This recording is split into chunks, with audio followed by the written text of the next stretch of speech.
On Somalia, it was reported that the Egyptian foreign minister has written to the UN, AU, and Arab League asking for immediate intervention to stop the conflict in Mogadishu. So I wanted to know if you've received that, what your thinking is. On Somalia, during Riyadh summit meeting, we had a mini summit to discuss on this issue, which was convened by Saudi foreign minister. It was very useful, and we hope that the Somali government will be able to convene this National Reconciliation Congress, which is scheduled for on April 16th.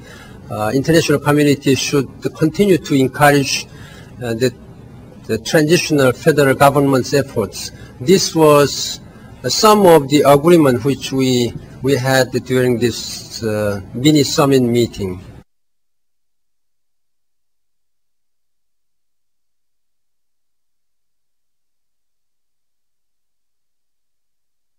It's reported that some members of parliament are not being allowed to leave the country and go to Nairobi, and also that the U.S. Embassy in Nairobi called on you to stop detentions of opposition and of the press. What's your response to these? Why is that going on? What is that going on? The first part of your question is ruthless. When chaos takes place in a war-torn country, the government and its security forces are engaged in collection of weapons, ammunition, and explosives, who are the causes of the destruction in our country. In such operations, it is normal everywhere in the world to capture personalities and people. Almost 127 were captured in Mogadishu during the collection of the weapons. So far, 63 of them have been released after investigations, and when it was proved that they were innocent. But those who committed crimes, who killed people, who assassinated, who were organizing suicide bombings, destructions, damages, are under trial and they will go to justice. I went back after you spoke at the stakeout earlier and looked into these reports of members of the Transitional Parliament that were reportedly not allowed to leave the country.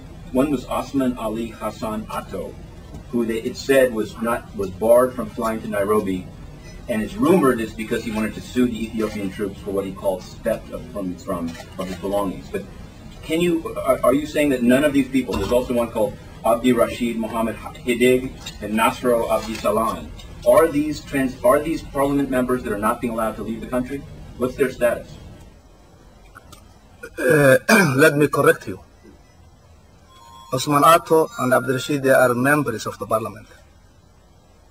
There are procedures and regulations. You cannot just overnight go to the airport and pick aircraft to go to anywhere. They didn't have permission from the parliament.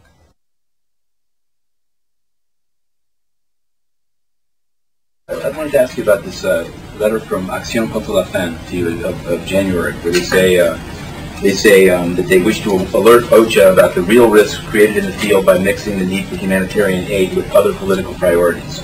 Do you think? I mean, at least the way I read it is, they seem to be saying that even what you're saying today may seem to be siding with the Ethiopian invasion, with the. I'm wondering what your response to that critique is, if you think they're ill-informed or speaking from Nairobi, and what your response has been to that critique. Are you the one that asked the question to the SG? Yes. Okay, I see. I'm happy to answer to you. This is part of a normal humanitarian debate. The debate has occurred years ago. It has to do with the blurring lines between humanitarian and politics. But you know that humanitarian politics is very difficult to be separated. You know that. What I'm saying is, if I want to have more victims today, I just drop the institutions that we have and we go back towards chaos.